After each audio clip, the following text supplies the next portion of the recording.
ஒன்றியத்தின் வளர்ச்சிக்காக உண்மையாக பணியாற்றுவேன் என்று உறுதியளிக்கிறேன். ஆகவே உங்களிடத்தில் சாலை போராட்டத்தில் அவரோடு வந்திருக்கிற முக்கிய நான்கு பேருக்கு நமது கழகத்துடைய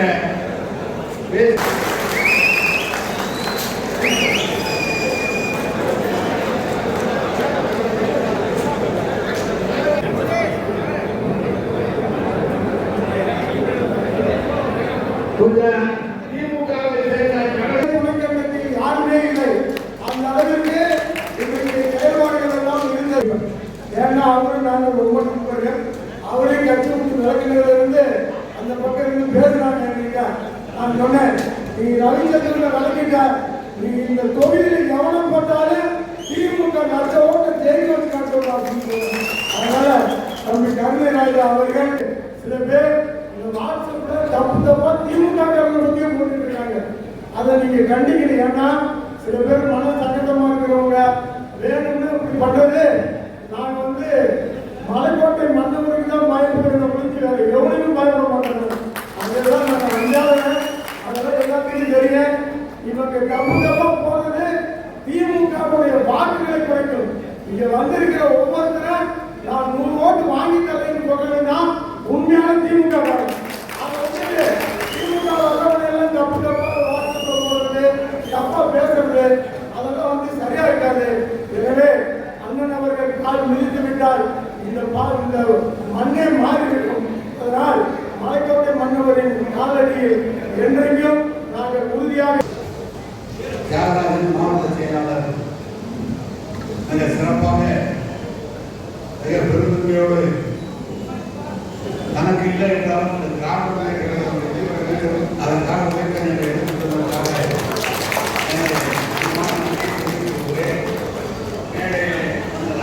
சாட்சியாக உங்கள் அனைவரும் சாட்சியோடு இன்னும் பெரிய இடத்துக்கு வருவாய்.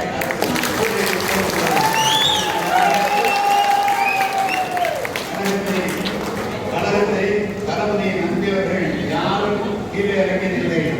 குறிப்பாக நீங்கள் இந்த தேர்தலில் காட்டிய அந்த ஆர்வத்திற்கு தலை வணங்குகிறேன்.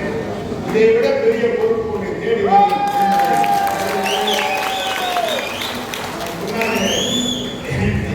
இருக்கிறவங்க மேல செஞ்சாங்க. கொஞ்சம் எங்காலும் செஞ்சாங்க.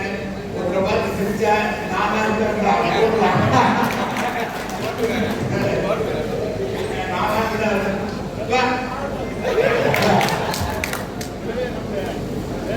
வேட்பாளர் இப்போது ஆதரவு. நமது தமிழ்நாட்டின் உரிமையை காக்கும் தேர்தல்.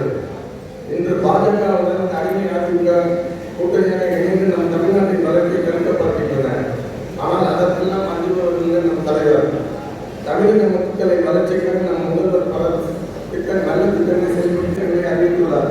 அதில் மகளிர் உரிமை தொகை 1000 2000 கொடுக்க போகிறார். செயல்பட்டு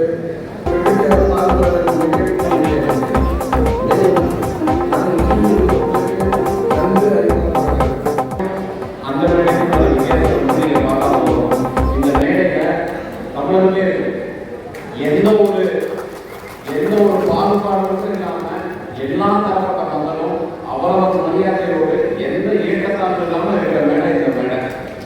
இது எங்களோட மேடை. அதுக்கு ஜல்லி நடுவில் நம்ம எடப்பாடி உட்காந்துருக்காங்க.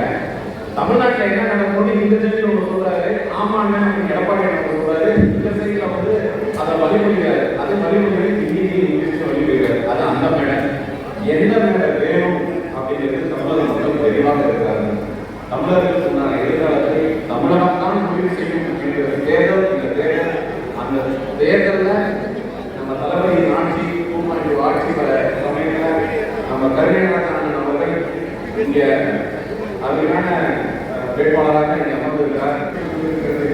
எந்த தொழிலையும் நேரமாக நடக்க வேண்டும் என்று சொன்னார்கள். அப்படி சொல்லும்போது முத்திரைக்கு நீங்கள் போய் பார்க்க வேண்டும் என்று சொன்னார்கள்.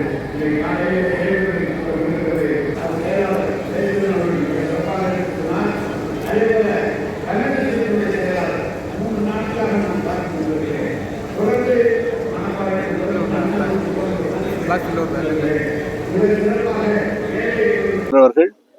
ஒற்றுமையாக இருந்து 200க்கும் மேற்பட்ட இடங்களில் வெற்றி பெறுவோம் என்று அறிவித்து எல்லா இடங்களிலும் பணி தொடங்கி இருக்கிறோம். 200-ஐ தாண்டி வெற்றி பெறக்கூடிய சூழ்நிலை, திமுக தோழமை கட்சிகள் வெற்றி பெறக்கூடிய சூழ்நிலை தமிழ்நாட்டில் இருந்து கொண்டிருக்கிறது. அதிமுக தொகுதியில் டெபாசிட் இழக்குன்னு சொல்லி இல்ல, நாங்க வெற்றி பெறுவோம்னு சொல்றோம். அது அவங்கள பத்தி எல்லாம் நான் பேசினேன். நாங்க தான் வெற்றி பெறுவோம்னு சொல்றோம். அவர் டெபாசிட் வாங்கினா வாங்கலன்னு அதை பத்தி என்ன? அதிமுகவில் முக்கிய பொறுப்புல இருந்தவங்க எல்லாம் அதிகமா இப்ப திமுகவில் இணையும் போக்கு நடந்துட்டு இருக்கு. அதை பத்தி உங்களோட பார்வை என்ன? அந்த இயக்கத்தினுடைய தலைமை கொஞ்சம் சரியா அவங்கள வச்சுக்கலையோன்றது மாதிரி எல்லாருமே முன்ன அவங்க தலையா வச்சுக்கல. மேலும் தளபதி பேர்ல இருக்கிற மரியாதையின் காரணமாக விலகி இருக்கலாம். அதான்